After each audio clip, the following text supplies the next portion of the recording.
Agora mais uma palestra de divulgação aqui das jornadas, dessa vez com o professor Daniel Gonçalves, de Santa Catarina. O Daniel tem algumas distinções, eu acho que ele é o único matemático que eu conheço no Brasil que é campeão nacional de ciclismo, foi campeão nacional de ciclismo, mas ele também tem distinções na matemática, né? Um pesquisador de destaque, é um jovem pesquisador de destaque, porque todo mundo da minha idade é jovem ainda, na área de álgebra de operadores. E ele vai nos falar das conexões desse assunto com ladrilhamentos e sistemas dinâmicos e, bom, enfim, sem querer antecipar a palestra dele, deixar o Daniel falar. Obrigado, Roberto. É um prazer estar aqui. Queria agradecer, né, o Roberto, ali, pelo convite. Como já falaram, né, as jornadas eu acho um dos eventos mais importantes que se organiza no país, né, não só pelo que já foi comentado aqui, mas, né, as jornadas proporcionam, né, a vocês, né, os alunos, a saírem da sua instituição, né, a virem conhecer o INPA, virem conhecer o que se faz em outros lugares do Brasil, né. E uma mensagem até que eu queria aproveitar e deixar, né, que para vocês é a importância de vocês irem conhecer outros lugares, né, abrir os horizontes. A gente no Brasil é muito apegado à nossa casa, à nossa cidade natal. Mas quando vocês forem considerar, né, estão indo no final da graduação, fazer o mestrado, fazer o doutorado, considerem, né, lugares fora de onde vocês estão. Existem, né, o INPA, claro, a Santa Catarina, a João Pessoa, todos os lugares do Brasil que tem muitos lugares bons e que é muito salutar para a formação de vocês terem, né, uma formação em locais diferentes. Então, isso é uma mensagem que eu queria dizer, né, para vocês talvez pensarem, levarem daqui. Bom, então eu vou falar sobre a geometria não comutativa, em especial sobre sextelar álgebra de ladrilhamentos. Tá? Então, para poder falar o que é geometria não comutativa, eu vou ter que falar um pouquinho no início algumas definições. Tá? Então, a gente vai... bom, está aqui uma figura de ladrilhamentos, umas definições dessa geometria não comutativa, e depois eu vou passar por exemplo dos ladrilhamentos. Esse aqui, por exemplo, é um mosaico, né, que se encontra no chão da Basílica de São Pedro, em Veneza, né? Ladrilhamentos têm conexões com a arte islâmica do século XII, XIII, estão presentes, né, na humanidade há muito tempo. Então, mas para poder chegar lá, então eu quero falar um pouquinho, né, por que essa área, ladrilhamentos, que é uma área tão vasta, que tem tantas aplicações tão interessantes, ela é apenas um exemplo, ela é um exemplo da geometria não comutativa. Então, depois que eu falar um pouquinho para vocês o que vem a ser isso, da geometria, eu vou falar sobre os ladrilhamentos, né, dar um pouquinho da história, falar aí a parte um pouquinho matemática, o espaço métrico que a gente pode gerar. Vou enunciar, sei lá, algumas relações entre física e matemática, essa é a parte que eu não entendo muito bem, todos como que é feito. E falar então das sextelar álgebras que a gente associa a um ladrilhamento. Tá? E se tiver tempo, a gente começou 4:35, falar também sobre espaços de Ismail e ladrilhamentos de substituição, né? Bom, vamos lá. Então, a primeira definição, nunca se deve começar uma palestra com definição, por isso eu coloquei aquela figura antes. Então, uma sextelar álgebra, né? Então, você pode pensar no espaço vetorial. Espaço vetorial sobre os complexos, tá?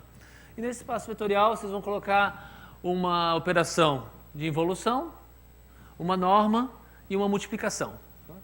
Que vão satisfazer algumas condições. Então, A é uma álgebra de Banach, né? Ou seja, essa multiplicação ela é associativa, a álgebra é completa e a norma satisfaz a desigualdadezinha aqui. E para ser uma sextelar álgebra, essa aqui é a igualdade principal que tem que ser satisfeita, né? A norma do x estrela x tem que ser igual à norma do x ao quadrado. Tá? Essa ali é a norma principal. É a igualdade que caracteriza as sextelar álgebras. Bom, vamos ver alguns exemplos. Primeiro exemplo de uma sextelar álgebra, os números complexos, né? Onde a norma é simplesmente o módulo e a involução é o conjugado. Isso então aqui é um espaço vetorial sobre os próximos complexos, a gente sabe multiplicar dois números, sabemos calcular uma norma.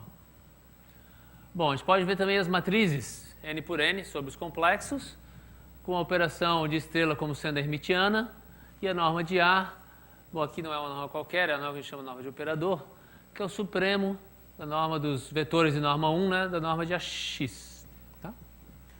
Para quem já viu um pouquinho de análise funcional, isso aqui pode ser feito também, né, para um espaço de dimensão infinita, onde a gente pega H, um espaço de Hilbert, olha os operadores limitados em B de H, né, e faz exatamente a mesma coisa, né, o estrela é o adjunto e a norma em B de H é exatamente a mesma norma aqui dessa matriz A. Tá? Essa é a norma de operador. E tem um teorema que diz que, na verdade, toda sextela álgebra pode ser vista como uma subálgebra fechada de um B de H, né, para algum espaço de Hilbert. Tá? Esse é um teorema famoso, Gelfand-Naimark-Siegel. Tá? Bom, um outro exemplo bem importante é quando a gente tem X, um espaço topológico compacto, pode pegar, por exemplo, o intervalo 0, 1, fechado, e olhar as funções contínuas sobre esse intervalo. Né? Então, a proporção de estrela é a conjugação e a norma da F é simplesmente a norma do sup para funções.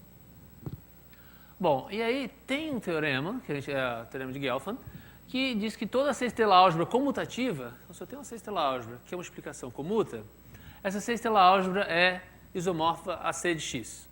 C0 aqui no caso de X é, né, as funções contínuas, vamos dizer, se essa álgebra tem unidade, seriam as funções contínuas sobre X no espaço compacto. Se ela não tem unidade, é C0 de X. Tá?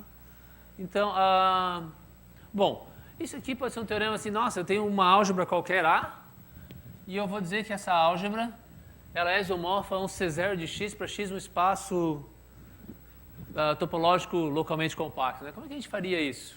Então, eu não vou fazer a prova, mas a ideia é olhar o quê? X seria o espaço de todos os homomorfismos complexos. Então, H de A e C. Tá? Então, olha todos os homomorfismos complexos, né? O homomorfismo aqui que separa a multiplicação, um H de A vezes B é igual a H de A vezes o H de B. Né? Então, olha esse espaço X e a gente quer olhar, então, um isomorfismo de A em C de X. Bom, como é que eu faria isso? Então, a gente vai pegar um elemento dessa álgebra A, a gente chama de X, e eu tenho que levar ele numa função em C de X, certo? A minha função, a gente costumeiramente denota por X chapéu, então ela tem que ser avaliada onde? No elemento de X, que são os homomorfismos. Então, X de H, tá? X chapéu de H, por definição, é o H de X. Né? Tá? Bom, e aí isso aqui tem que mostrar que é uma função contínua, que isso é isomorfismo, mas o isomorfismo está ali. Tá? Então, esse é o teorema de Gelfand. Tá? Então, toda essa sextela álgebra comutativa é isomorfa ao C de X. Tá? E a ideia, então, é que propriedades aqui do teu espaço X se traduzem em propriedades de C de X. Tá? Os ideais têm a ver com os subconjuntos abertos aqui de X, por exemplo. Tá? E aí a pergunta é, o que acontece quando você tem uma sextela álgebra que não é comutativa? O que ela está associada, né? Então, essa é a geometria não comutativa. Quando você tem uma sextela álgebra com multiplicação que não comuta, o que aquele espaço topológico, né, que tinha aquela relação entre sextela álgebra comutativa e espaço topológico, o que veio a ser isso? Né? Que outras informações a gente tem de uma sextela álgebra não comutativa? Esse é um programa que tem tido muito interesse, principalmente desde 1999, né?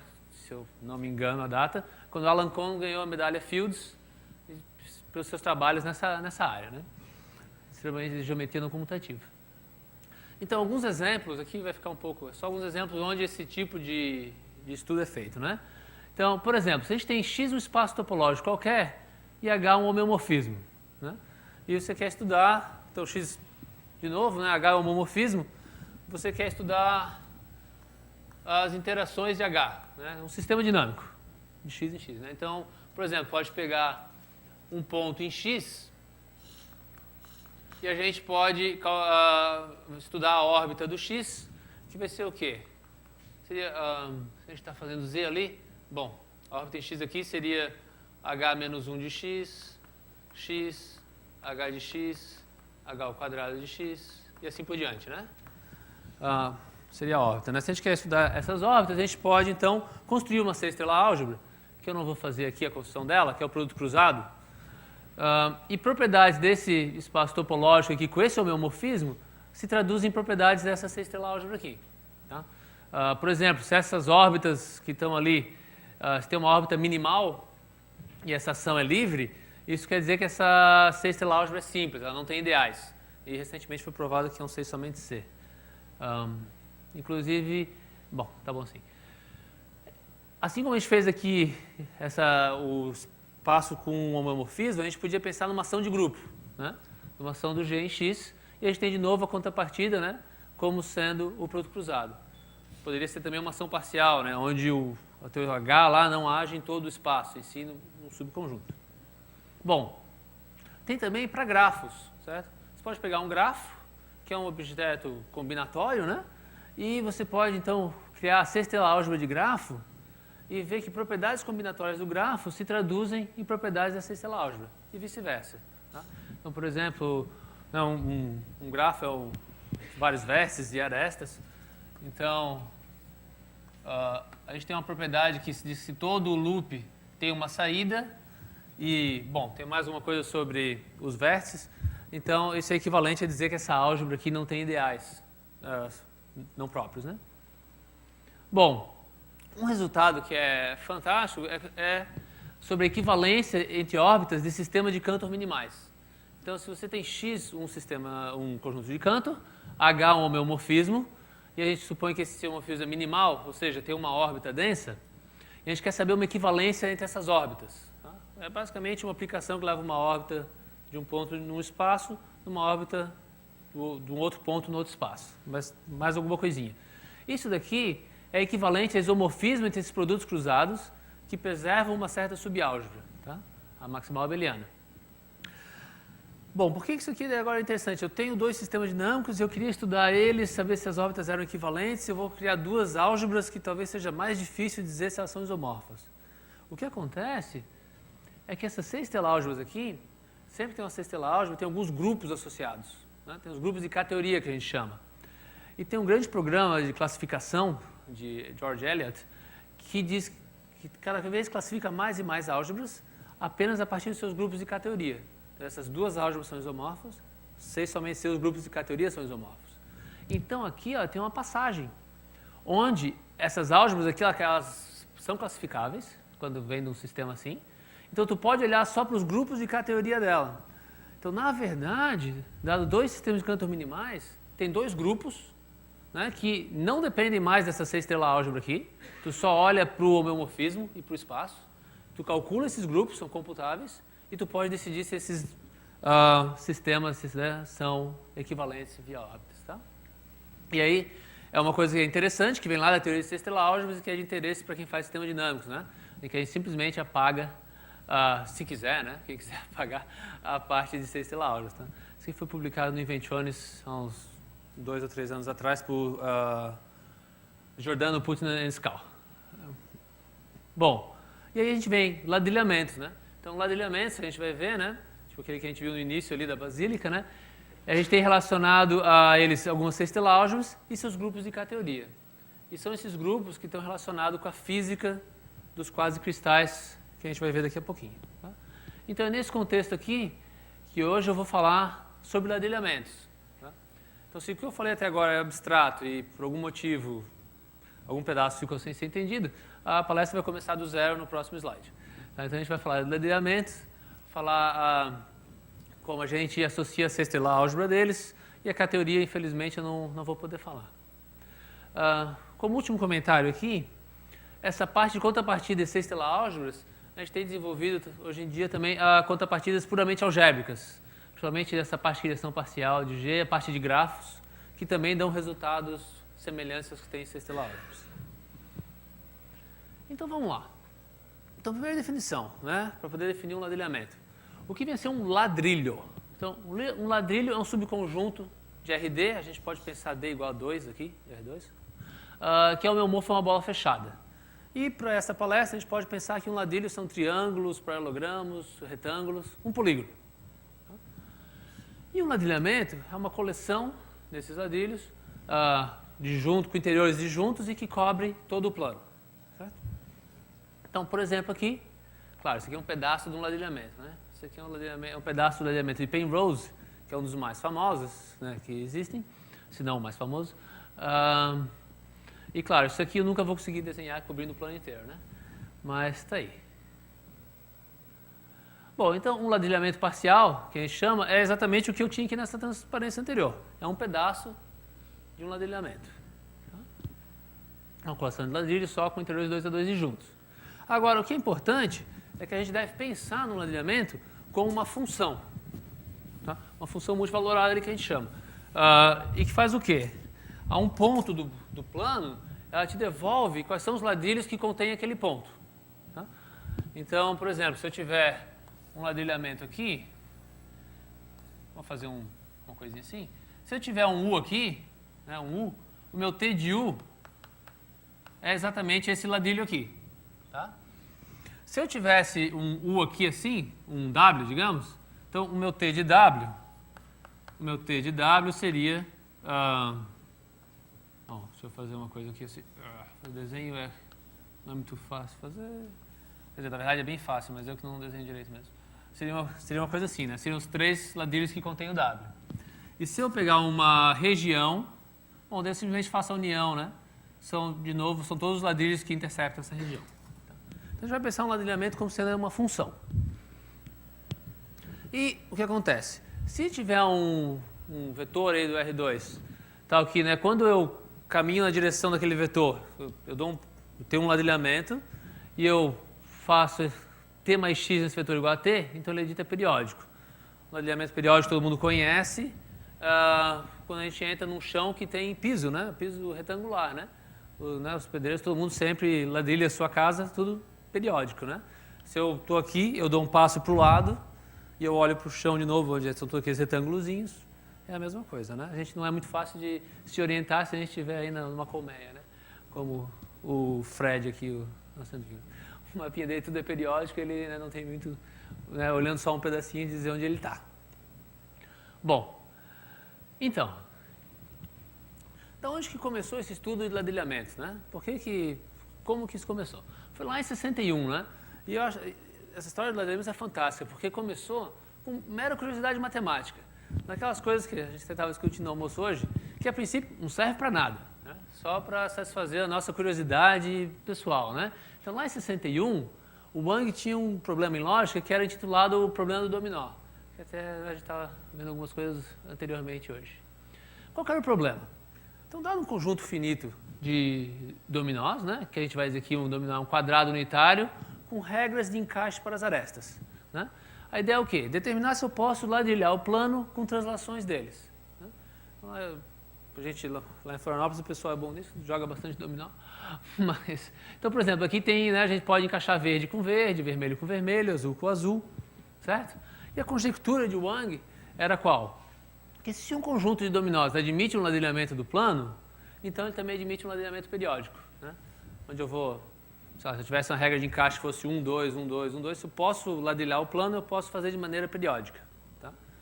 E bom, Berger era um aluno do Wang, ele conseguiu criar um conjunto com 20.426 dominós, não sei como ele fez isso naquela época, que só geram ladrilhamentos periódicos do plano.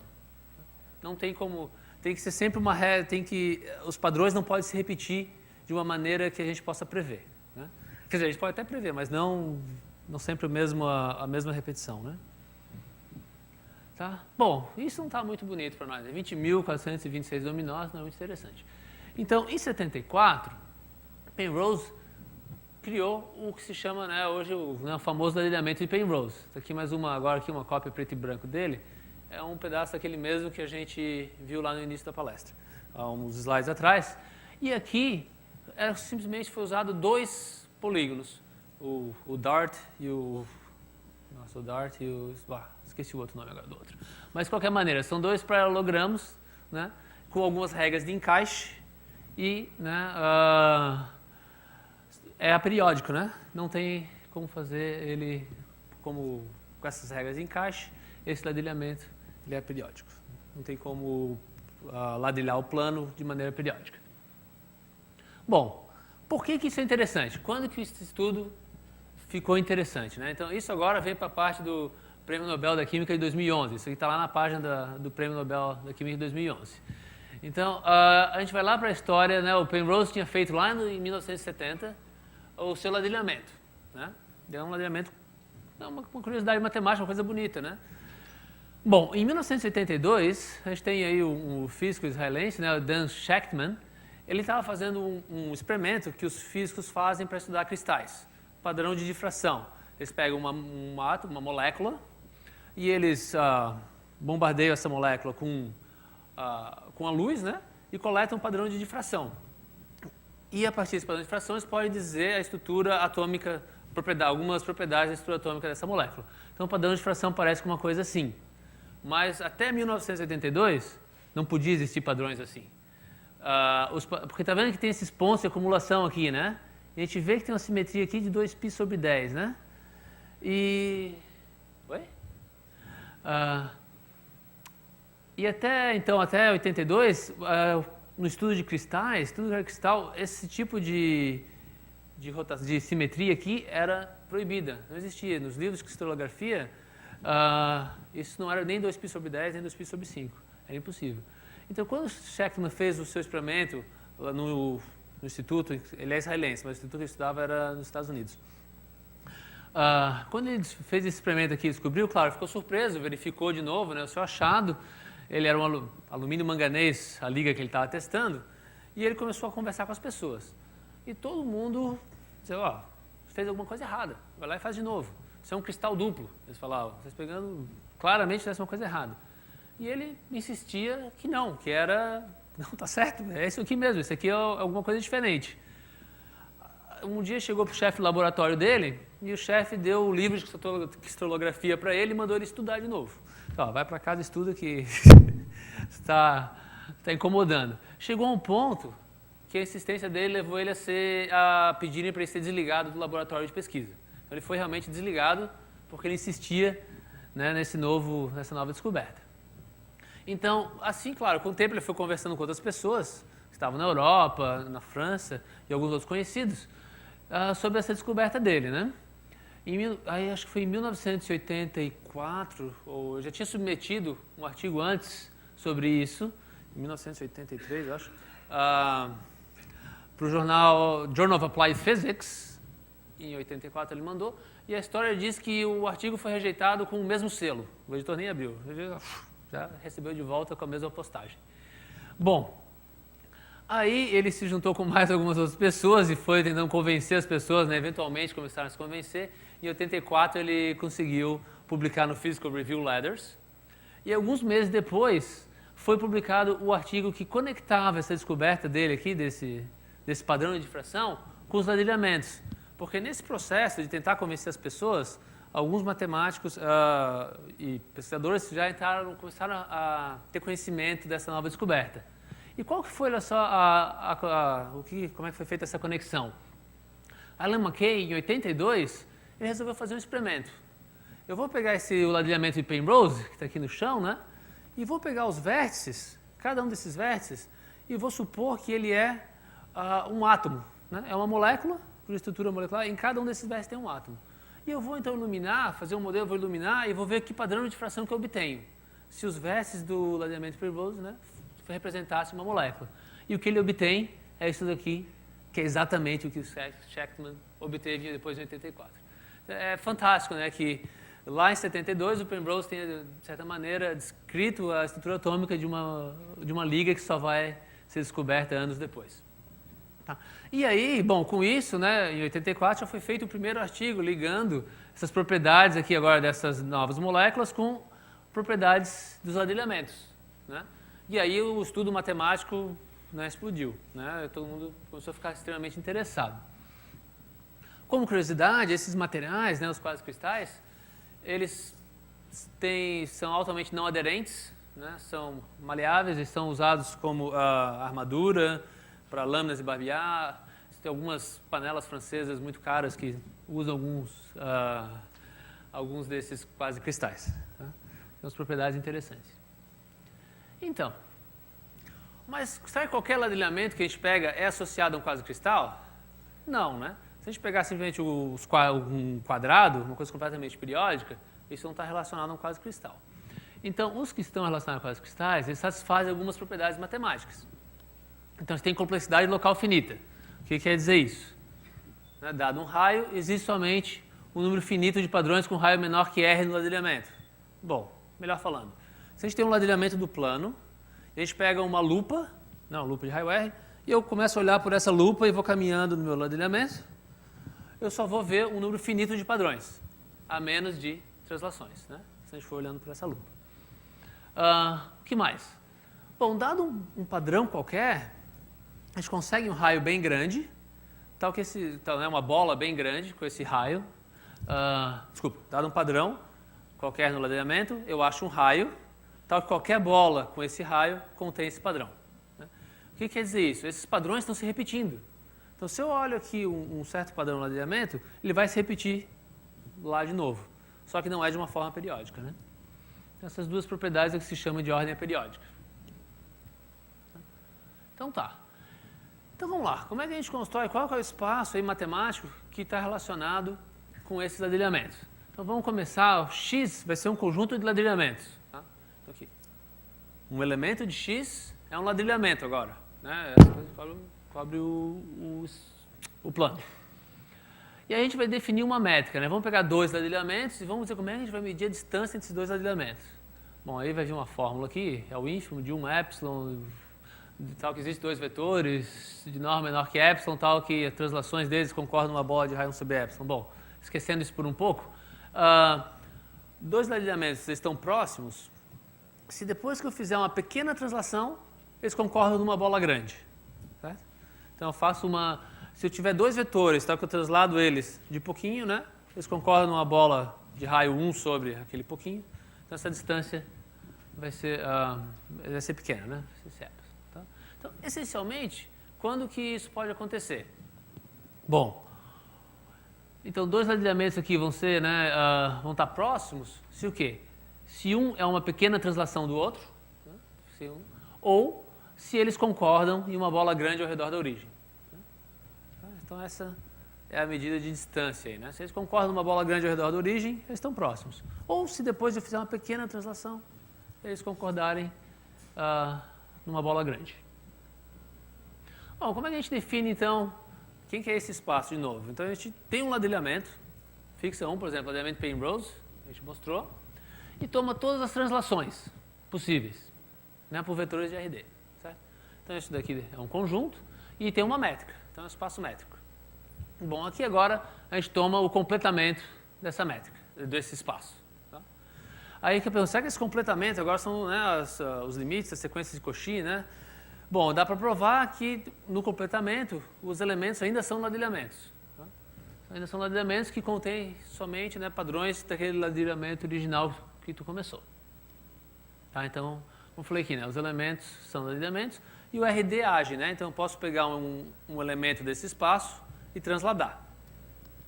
Né? Eu posso transladar de novo, então tem um sistema dinâmico.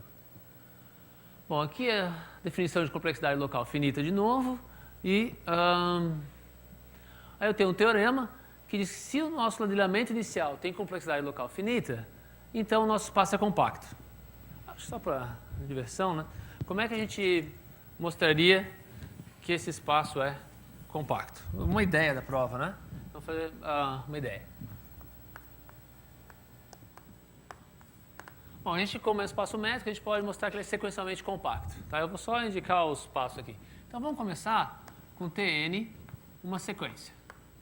Uma sequência, né, denotando por ômega t. Tá certo. Bom, então, o que eu vou fazer? Eu tinha uma sequência, eu vou olhar para a bola, para n igual a 1, eu olho para a bola de centro 0 e raio 1. Tá? Olhando para essa bola, o que eu sei? Por hipótese, tem complexidade local finita. Então, para esses elementos da sequência, né, a gente sabe que tem só um número finito de padrões a menos de translações aqui nessa bola. Sei lá, desenhar um padrão aqui, podia ser. Tem só um número finito de padrões a menos de translações.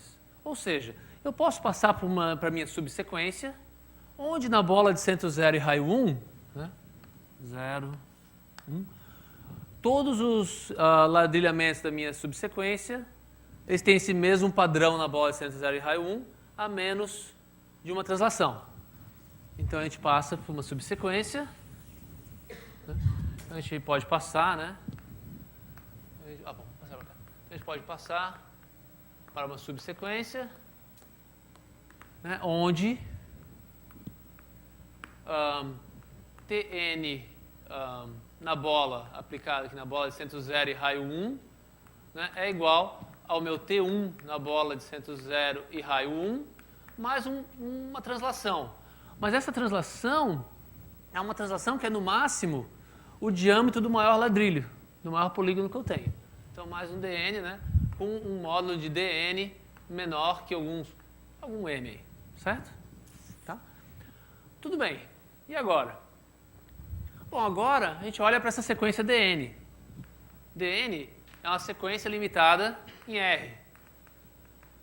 Limitada em R, né? Em Rn. Bom, então, ela tem uma subsequência convergente. Então, tem uma subsequência convergente, certo? Com isso, a gente pode fazer agora, eu posso extrair, então, agora uma subsequência, essa subsequência convergente, eu posso passar para essa subsequência. Então, a gente pode extrair agora,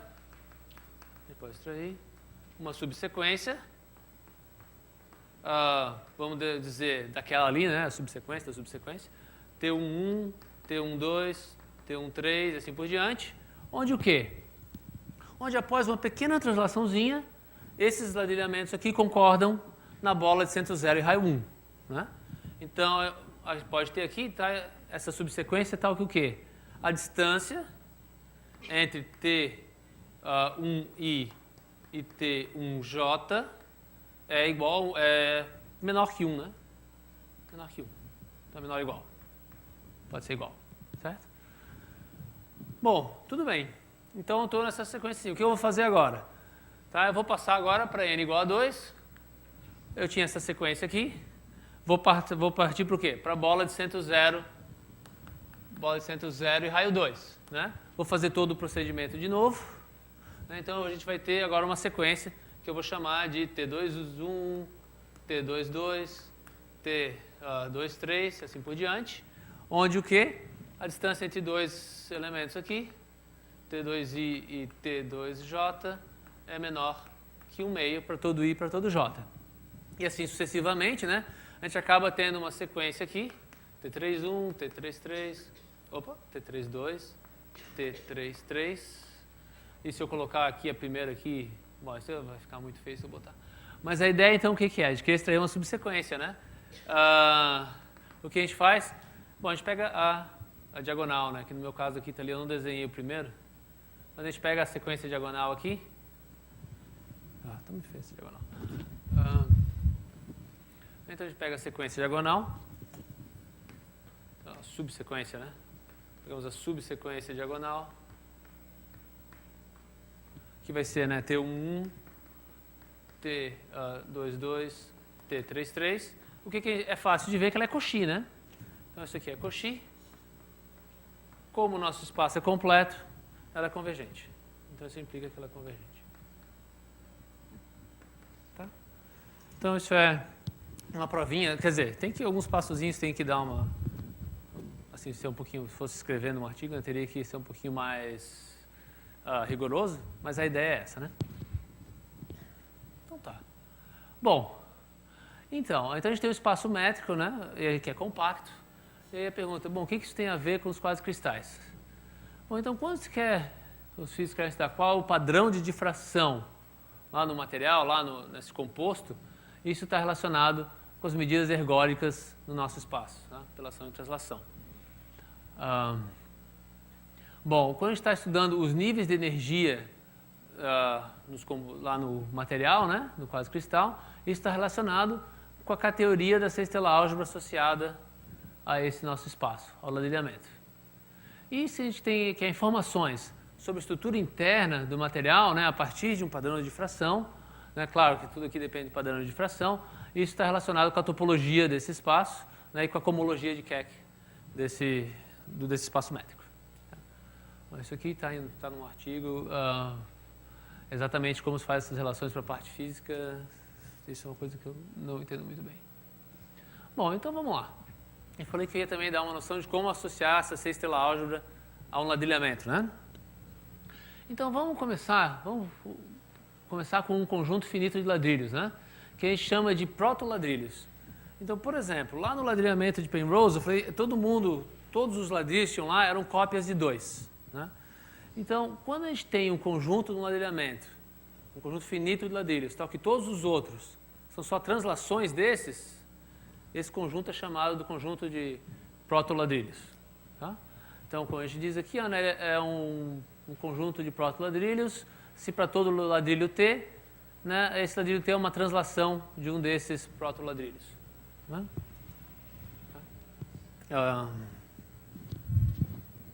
Se a gente tivesse... Eu não sei, desenhar muitos ladrilhamentos é muito fácil, mas digamos que a gente tem aqui o ladrilhamento da mesa, né, o table tiling, que a gente faz assim, e aí fiz essa substituição, posso fazer de novo aqui, fazer uma coisa assim, assim, assim. Esse aqui é um pedaço, né? Claro, nunca vou conseguir desenhar o ladrilhamento todo. Bom, aqui os ladrilhamentos que a gente chama de protoladrilhos seriam o quê? Um é um vertical assim e o outro é um... Aqui, tá?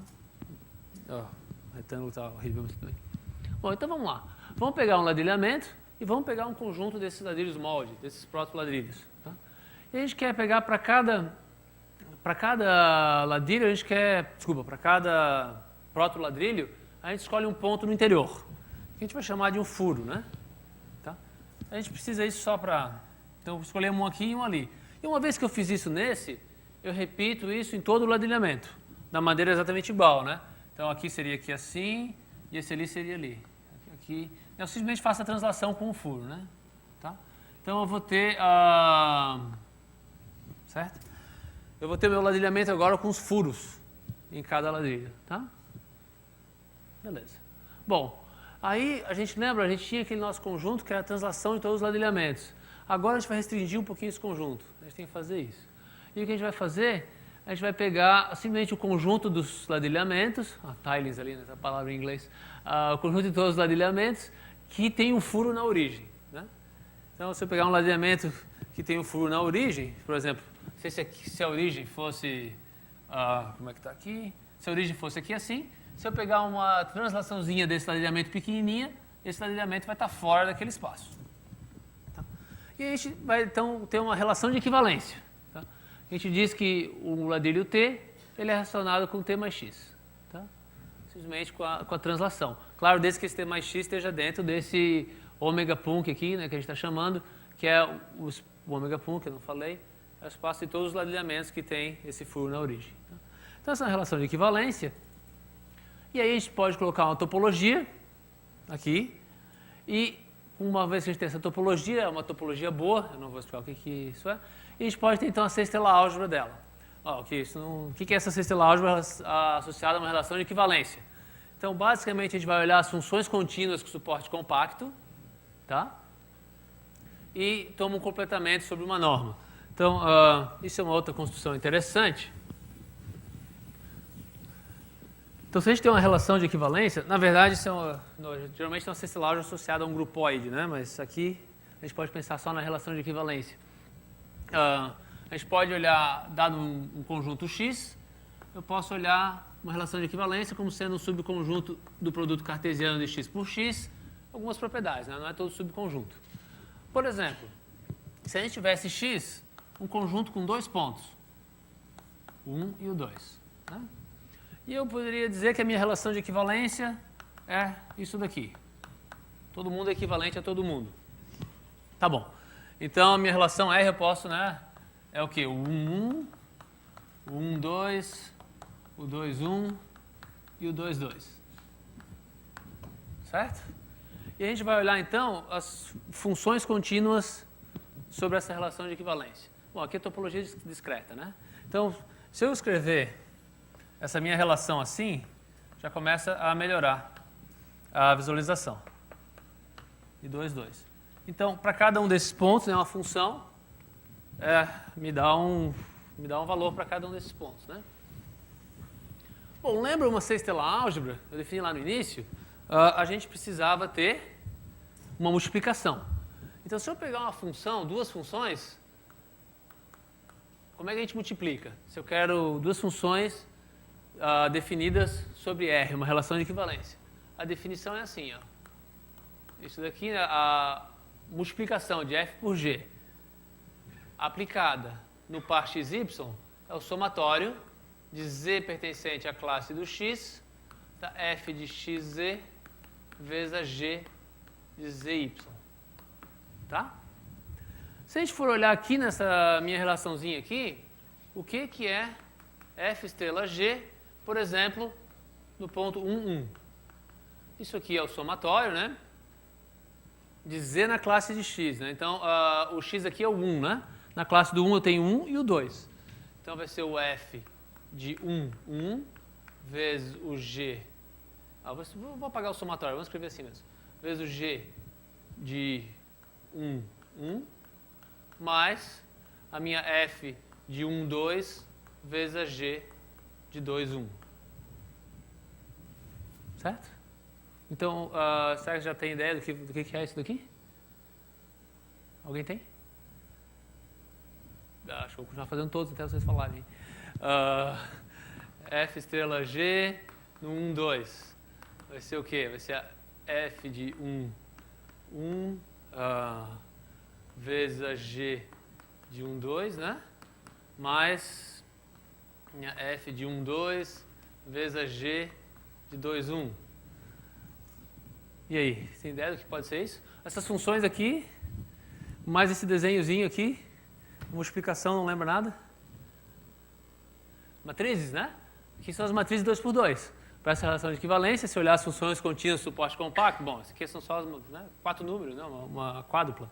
Então aqui tem multiplicação de matrizes, tá? Então essa multiplicação que a gente coloca para a relação de equivalência, ela está generalizando a multiplicação de matrizes. Então aqui é isso que a gente faz. A gente tinha uma relação de equivalência, a multiplicação está dada ali, e aí a gente tem que botar uma topologia e tal, e tem que completar depois em relação a uma norma. Eu não quero falar sobre isso, tem uma certa norma aí que é a norma apropriada. Tá? Então essa é a sexta álgebra que depois se calcula a teoria e está relacionada lá com a física dos quadros cristais. Bom, não falei muito sobre como obter um ladrilhamento, né? Falei assim, ó, dado um ladrilhamento, a gente olha as translações, completa, tem um espaço. Uma maneira de se obter ladrilhamentos é via substituição, tá? Uma regra de substituição. Então aqui até tem um desenho que, meu Deus, é coisa feia. Mas qual é a ideia? Por exemplo, aqui, ó, você tem uma cadeira, esse aqui é o chair tiling, né? Uma cadeirinha. Então você pega essa cadeirinha e divide ela em 1, 2, 3, 4 cópias dessa daqui e expande por um fator de maneira que depois tu subdividiu em pequenas cópias do ladrilhamento inicial, tu expande para voltar para o tamanho original. E aí tu faz esse procedimento de novo, de novo e de novo, certo? Não precisa ser só um aqui, né? Como eu fiz aqui, ó, aqui tinha 2. Peguei um, né? Aqui a gente pegava esse aqui e dividia, e dividia assim, né? Certo? Então aqui, esse aqui eu divido, tem uma cópia dele e desse, né? Claro que aqui eu não expandi, eu teria que aumentar para todo mundo voltar a seu tamanho original. Tá? Então, fazendo isso, pode-se provar que tu consegue, botando os ladrilhos nos lugares corretos, obter um ladrilhamento do plano. Aqui tem um outro, né? A gente pega os triângulos, divide assim, pega esse daqui e divide assim. E essas substituições, estás fazendo algumas regrinhas, elas são garantidas de te dar ladrilhamentos aperiódicos. Tá? Então, estão relacionados aos quadros cristais, essas que eu estou mostrando. Tá? Então, aqui é o octagonal, esse aqui é um pedaço dele. Aqui, esse aqui é bom para ser piscina lá em casa, esse aqui foi um que eu inventei. Tem alguém que está me devendo uma foto do fundo da piscina lá de casa, que com azul e amarelo, azul e branco é bem melhor. Fica bem mais bonito, mas eu não tenho. Então aqui é uma substituição, onde a gente pega um triângulo e leva, coloca aqui o quadrado aqui, né?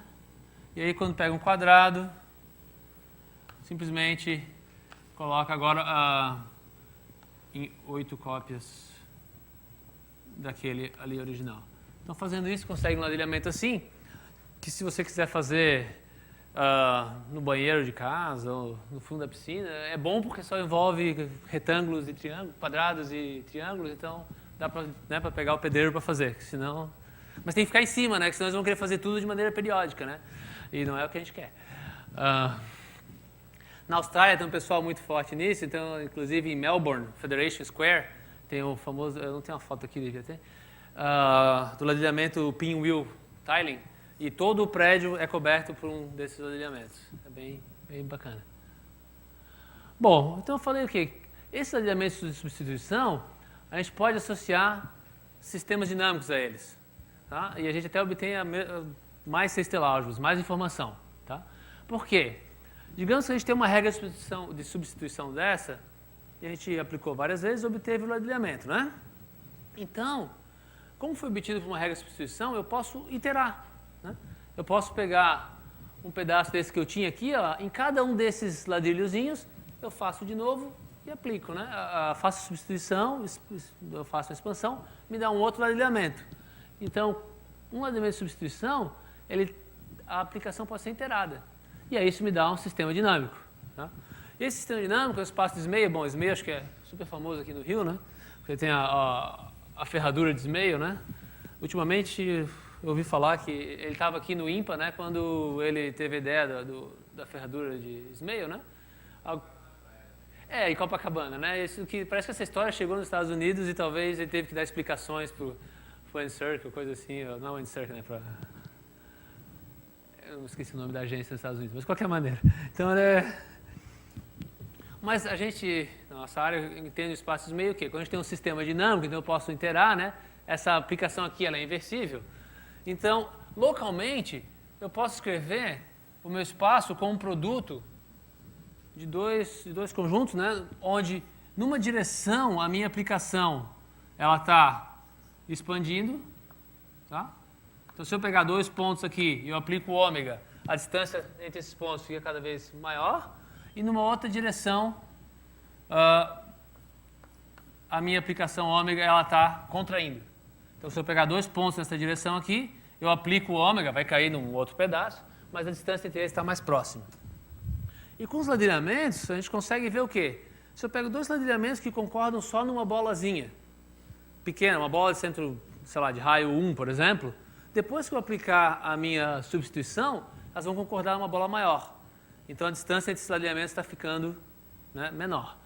Por outro lado, se elas já diferem de uma translação, quando eu aplico a substituição, como a gente tem essa parte de aumentar, essa translação vai aumentar, então as distâncias vão ficar maiores.